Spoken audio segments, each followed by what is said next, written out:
Hey, if you've been diagnosed with scoliosis and you want to know what treatment options to avoid, keep watching. Hey guys, Dr. Wong here with Next Level Physiotherapy. Today, I'm going to talk to you all about treatment options for scoliosis. There's basically two approaches: conservative, which is proactive; traditional, which is more reactive. Let's start talking about traditional means or reactive treatments. When it comes to traditional ways to treat scoliosis, the one thing that comes to mind is surgery or spinal fusion. Now, when you have scoliosis, the spine is curved or rotated in one orientation, and basically spinal fusion surgery is to stabilize the bones around the curve to try to make sure the curve does not progress in the wrong direction.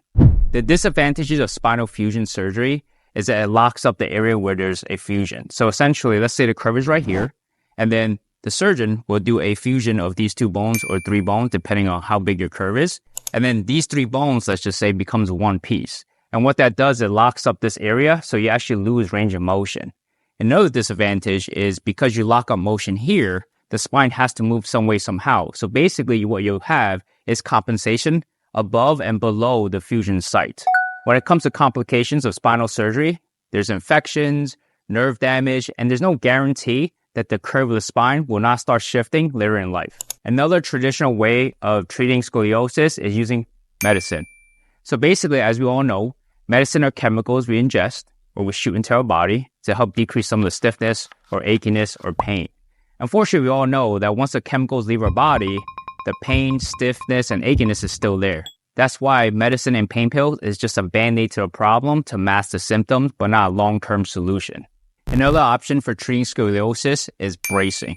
There's two types of bracing methods. There's traditional and corrective. Let's first talk about traditional.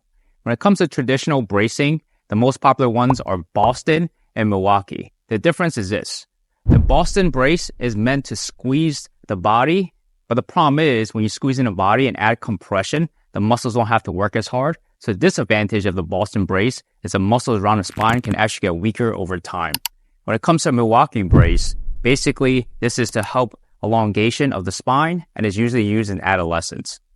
When it comes to corrective bracing for scoliosis, you have the modern or Scoli brace. This is a better option than traditional bracing in my opinion because it's customized to the person's curve of their spine. Another effective treatment for scoliosis is the combination of physiotherapy and microcurrent point stimulation or MPS therapy. MPS therapy is a technology that helps relax muscles, decrease pain and nerve tension around the spine, and also increase range of motion.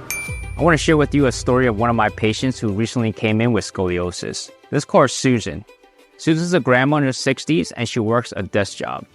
Now, as the day goes by, her back starts getting achy and stiff.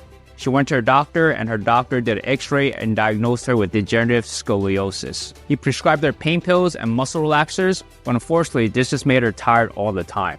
So she went online to look for some natural solutions and found Next Level Physiotherapy. She told me her goals was to travel, play with her grandkids, and garden. We put Susan in a 3-step scoliosis program. So the first step is we use the MPS technology to work on her scar tissue and her spine. And this took her pain down by 75%. By the time we got to phase 2, we started working on mobility to address some tightness throughout the course of a day. We also showed her ways to increase the endurance muscle of her posture so her stiffness went away. The third step of the process is we started to address the habits and movement training that Susan needed when she was traveling, gardening, and playing with her grandkids. At the end of it all, she was back to her lifestyle without any kind of restrictions. Now that you know the combination of physiotherapy and MPS can help scoliosis, let me know your biggest takeaway by commenting below. If you found these videos helpful, please consider subscribing so you don't miss out on our weekly videos. Remember, there's always other options besides surgery, and we're here to help you explore those options. As always, move better, age stronger, and I'll see you next time.